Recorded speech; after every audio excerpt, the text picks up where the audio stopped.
Mama, mama, mama, mama, mama, rise. Mama, mama, mama, mama, mama, mama, mama, mama, mama, mama, rise. Mama, mama,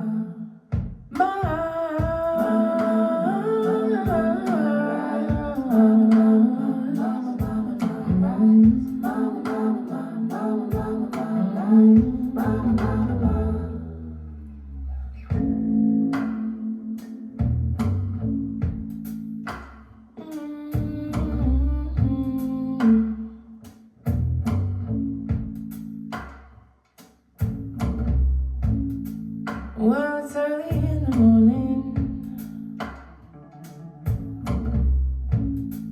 Sugar, when I rise. Said it's early in the morning. Sugar, when I.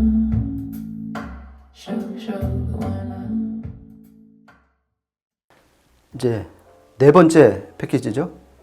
일단 저 가운데 있는 게 NAD의 C700 스트리밍 앰프, 그리고 요 스피커가 캐프 신작 Q 메타 시리즈죠. 예. 거기서 처음 등장한 Q 콘체르토 메타. 네. 이렇게 조합을 해봤는데 똑같은 라이즈를 들어봤는데 아까 그 707 BMW 조합하고는 많은 차이가 좀 느껴졌던 것 같아요. 일단 3웨이라 그런지 분리도도 더 좋은 것 같았고, 그리고 음색이 아까는 뭔가 샤하게 되게 시원한 느낌이었으면 지금 좀 더 부드러워진 느낌이었어요, 저는. 그리고 저는 이 저음의 여유라고 그럴까? 그러니까 거의 스펙상으로는 큰 차이가 나지 않는데 이 귀로 느끼는 저음의 풍성함은 이 3웨이 Q 콘체르토 메타가 707S3보다 한 몇 단계 더 많은 저음의 정보를 전달해 준 것 같아요. 양감도 더 풍부했던 것 같고요. 네.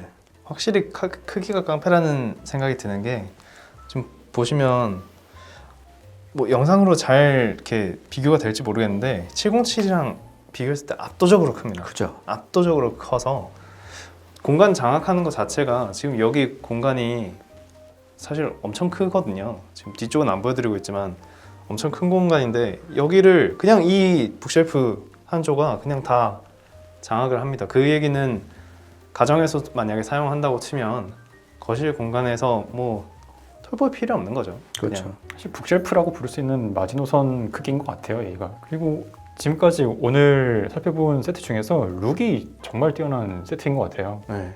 물론 뭐 앰프랑 스피커도 그렇고, 지금 이렇게 딱 세팅해놓은 거 보니까 요 렉이랑 스피커 스탠드까지 해가지고 딱 올블랙 느낌으로 되게 세련된 모던한 오디오 느낌으로 지금 보이고 있습니다. 그리고 저 가운데 C700은 지금 뭐 뒤에도 이제 파워노드가 이제 기다리고 있는데 스트리밍 앰프 중에선 유일하게 컬러 앨범 자켓을 볼 수가 있잖아요. 그렇네요. 그런 어떤 시각적인 재미도 좀 던져주는 C700인 것 같아요. 그리고 노브가 주는 또 조작감의 어떤 감성이 있거든요. 그렇죠. 이거 뭐 터치는 아닙니다. 네, 참고로. 터치는 아닌데 터치가 주는 감성과 노브가 주는 감성은 또 명백하게 다르거든요. 클릭해서 이렇게 들어간다는 것들이, 이런 것들이랑 이게 노브가 묵직해요, 생각보다. 돌리는 감각이. 네, 되게 섬세하게 조작이 되는 노브입니다. 네.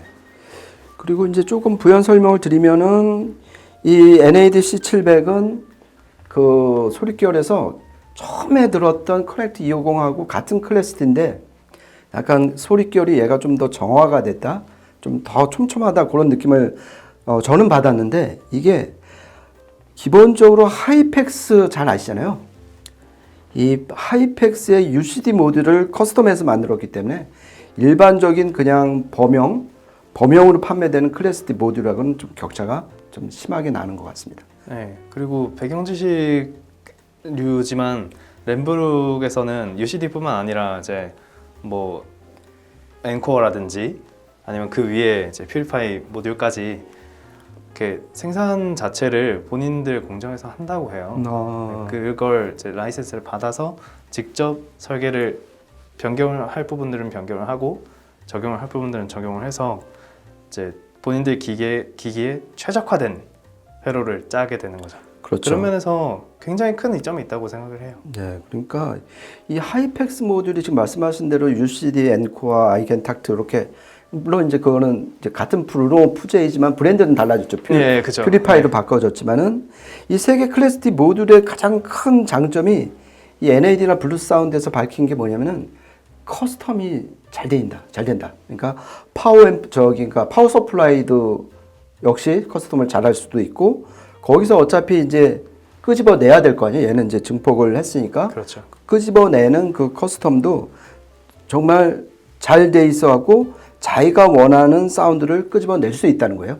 그래서 지금 이 램브룩에서 이 하이펙스나 이 퓨리파이를 애용하는 게 아닌가 그런 생각을 좀 해봤습니다. 굉장히 외율이 낮고 또 증폭 성능은 굉장히 높은 모듈들이잖아요. 그렇죠. 이 스펙이나 그래프를 보면 정말 또 특히 이제 주파수 응답 특성 같은 경우는 밴드위스 같은 경우는 줄자로 쫙 잰 것처럼 그냥 평평해요. 그러니까 그게 물론 이제 청감상 어떻게 들리느냐 아니면 별개를 하더라도 이렇게 그래프나 스펙에서 측정치가 좋게 나오고 그리고 귀로 튜닝을 한 결과들이 계속해서 NAD 블루 사운드로 집약이 되는 것 같아요. 그래서 이 콘체르토 메타랑 매칭했을 때 정말 레퍼런스적인 소리 나는 것 같아요. 캐프도 그런 브랜드잖아요. 네. 그렇죠. 정말 측정치에 민감한, 그리고 특히나 콘체르토 메타 이제 캐프 쪽 관계자들과 미팅을 할 때 들은 이야기인데 콘체르토 메타도 그렇고 이제 상위 등급인 레퍼런스나 R 뭐 블레이드들은 이미 그래 왔는데 이번 Q 콘체르토 메타를 생산하면 제작을 하고 설계를 하는 과정에서 측정을 되게 여러 개 마이크를 가지고 3차원 측정을 여러 번 해가면서 이렇게 설계를 했다고 해요. 그러니까 다이노디오를 아시는 분들은 주피터라는 측정 장치를 그렇죠. 아실 텐데 네. 그런 비슷한 류가 아닐까 싶습니다. 저는 이제 개인적으로 이게 지금 Q 시리즈 9세대잖아요. 그러니까 이게 지금 그렇게 크게 발전을 해오면서 요번 시리즈에서 가장 결정적인 키워드 하나를 꼽자면은 역시 후면파 제거 기술 MAT가 처음으로 Q 시리즈에 이식이 된 그거를 그렇죠.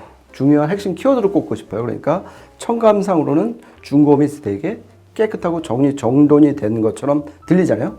그런 효과, 그런 이득을 이 이제 막내 이 Q 시리즈도 얻게 됐고, 그리고 그 많은 라인업 중에서 콘체르토는 정말 3웨이 유일한 3웨이 북쉘프 스피커이고 그 1969년에 나왔던 오리지널 콘체르토의 맥을 잇는 그런 역사적인 모델이다. 이렇게 참고로 알아두시면 좋을 것 같아요.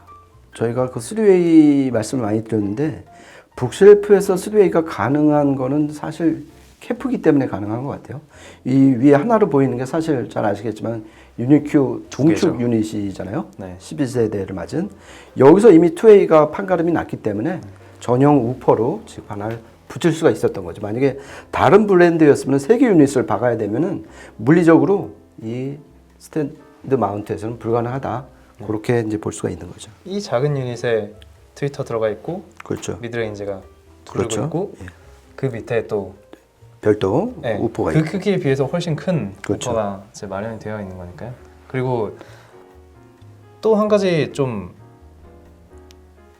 특이한 점이 이제 그 밑에 있는 북쉘프들 Q1, Q3, 그러니까 원래 이름대로 하자면 전 모델로 이름대로 얘기를 하자면 Q150, 350이죠. 350이죠. 그렇죠. 예. 그 친구들이랑 영 다르게 유니큐 바깥에 섀도우 플레어가 적용이 됐다는 거. 이것도 상당히 큰 차이를 만들어내는 것 같아요. 실제로 Q3 메타와 Q 콘체르토 메타 둘 다 메타가 들어가 있으니까 MAT가 적용이 되어 있는데 둘을 이렇게 들어보면 단순히 우퍼가 더 붙어서 이렇게 저음 쪽에서만 차이가 나는 게 아니라 고음의 어떤 퍼지는 것들, 특히 스테이징의 어떤 규모나 깨끗한 배경 같은 데서 되게 큰 차이가 나거든요.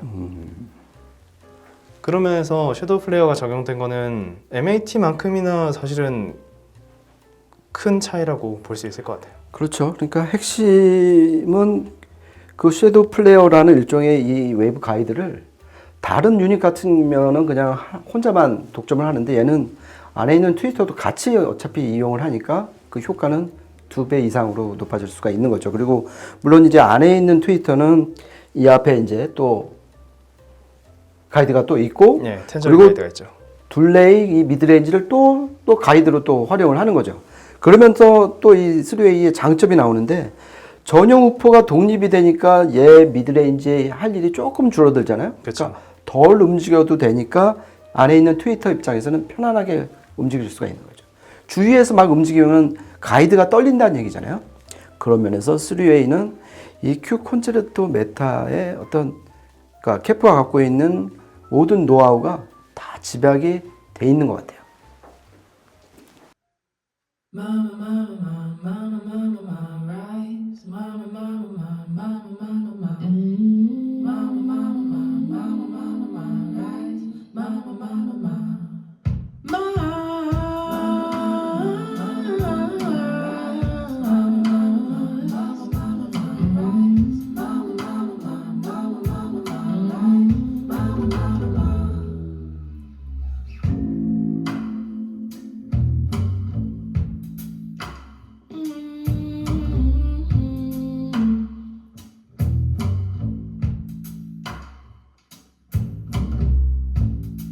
Well, it's early in the morning.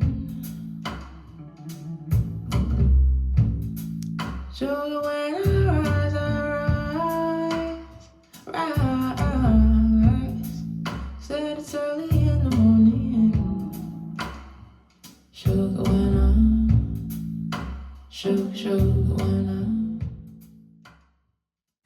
예, 5번째 패키지 이제 피날레로 들었는데요.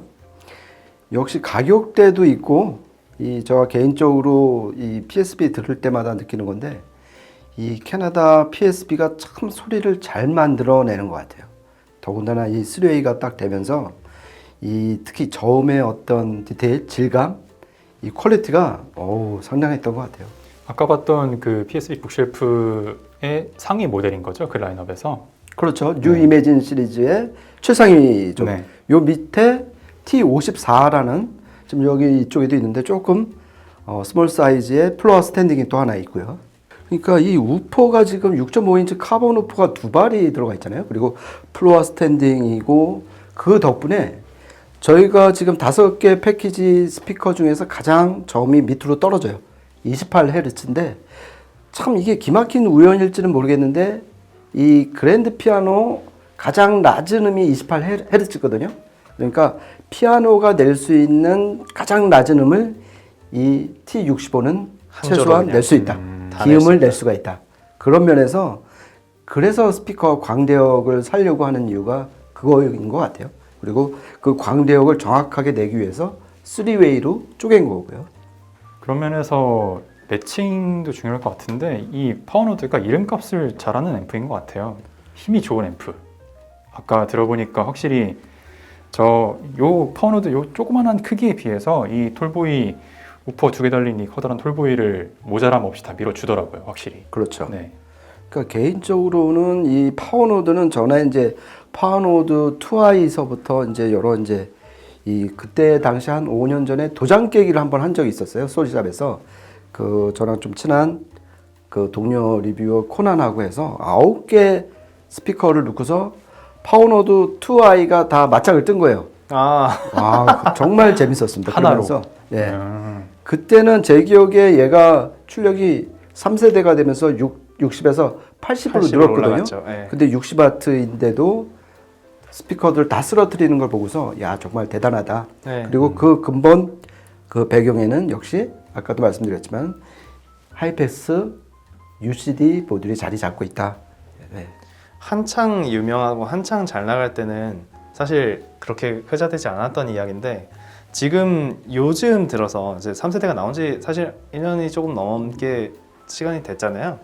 근데 요즘 들어서 이렇게 나오는 이야기는 파워노드가 알고 보면 진짜 알짜배기다. 그렇죠. 이 작은 앰프에 뭐 화면도 없고 아무것도 없고 그냥 클래스 D 조그만한 올인원 앰프인데 웬만한 80W로 웬만한 스피커를 다 휘어잡는 그런 힘이 있는 앰프다라는 이야기가 커뮤니티에서도 속속 나오고 있거든요. 예, 그 얘기가 저는 딱 맞다고 생각이 들어요. 그렇죠. 파워노드를 충분히 오래 써본 분들의 간증이기 때문에 충분히 맞고 저도 이제 체험실에서 파워노드를 지금 몇 년째 써보고 있는 입장에서는 정말 공감할 만한 부분이라고 생각합니다. 예, 저도 그거 이제 공감을 하고요. 그리고 어떤 앰프 성능은 개인적으로 의심의 여지가 없고 거기다 플러스 알파가 블루 OS로 중무장을 한 스트리밍 앰프다. 그러니까 이 스트리밍 음원 들을 때 스트레스는 1도 없다. 그 말씀을 꼭 드리고 싶네요. 그리고 룬을 이용하시는 좀 딥하게 오디오 하시는 분들도 충분히 소스 기기 겸 앰프로서 자리 잡을 수 있는 기기다. 이 말씀을 꼭 드리고 싶습니다. 입출력도 올인원 앰프인데 사실 스트리밍으로 다 끝나는 앰프지만 그래도 나름 갖출 것들은 다 갖추고 있어요. 그렇죠. 옵티컬 있고 아날로그 있고 심지어 이 두 가지가 콤보로 하나의 단자에서 해결할 수 있도록 되어 그렇죠. 있거든요. 그리고 그걸 하나의 단자에서 해결할 수 있도록 젠더도 제공을 하고요.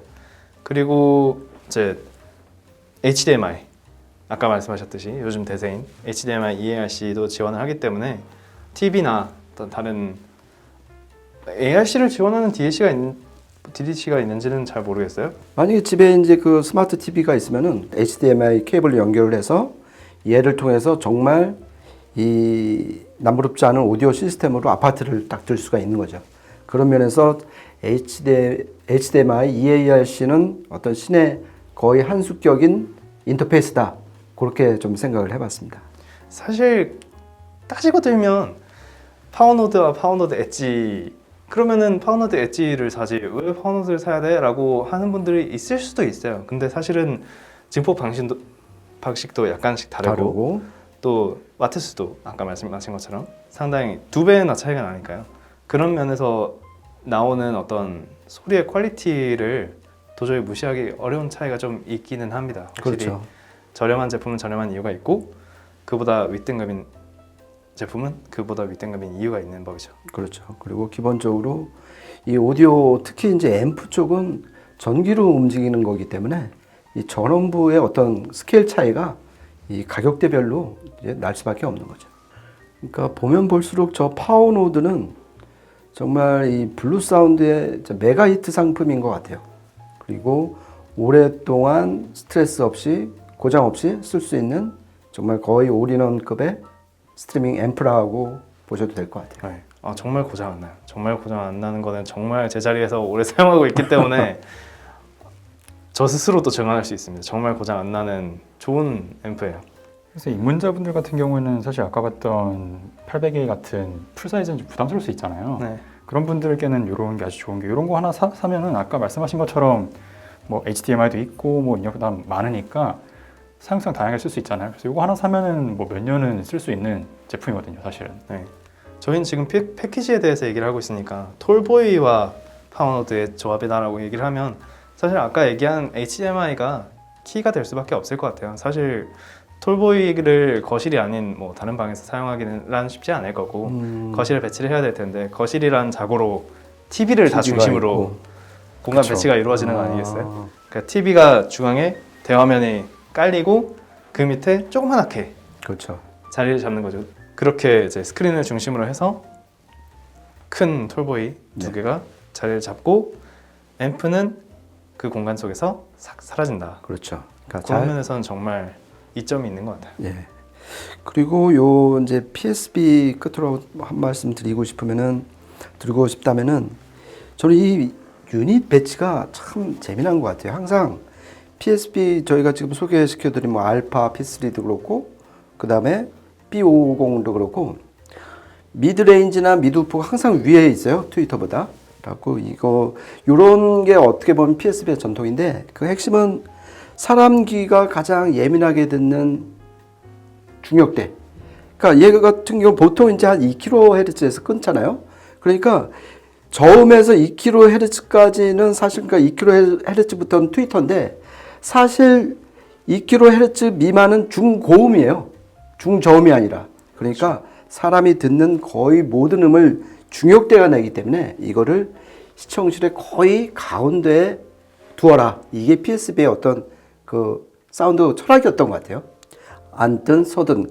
그래갖고 그러니까 스피커 키가 높든 낮든 최대한 시청실 가운데 공간에 위치시키기 위해서 트위터 위에 항상 미드 우퍼나 미드 레인지를 올려놓고 그 결과 룸 영향을 덜 받잖아요. 가운데 있으니까 만약에 미드 우퍼가 밑에 있으면 이 바닥면에 바닥면에 그렇죠. 바닥면에 그 반사음 에너지가 세기 때문에 왜곡을 시키고 사랑기가 예민한 중고음이 왜곡이 되니까 그래서 이 PSB는 전통적으로 항상 미드 우퍼나 미드 레인지를 최상단에 올려놓고 있다. 이게 음향적으로 역시 국립연구소 있잖아요. 그 NRC 그 캐나다의 대표 연구기관을 정말 자기 안방 드나들듯이 한 PSB답다.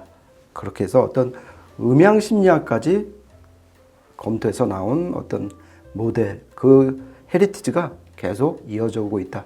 이 말씀은 꼭 드리고 싶습니다. 소리샵을 안방 드나들듯이 드나들어 보신 분들이면 좀 더 체감하기 쉬우실 텐데 정말 트위터가 밑에 있는 스피커와 트위터가 위에 있는 보통 대부분의 스피커들을 놓고 제 소리샵에서 여러 가지를 비교 청음을 해보시면 확실하게 느끼실 거예요. 미드우퍼가 아래에 있는 제품의 경우 사운드 스테이지가 확실히 밑으로 깔리고 PSB는 그렇지 않다는 거. 예. 그래서 서서 들으나 앉아서 들으나 고음부터 중역까지 전부 다 그렇죠.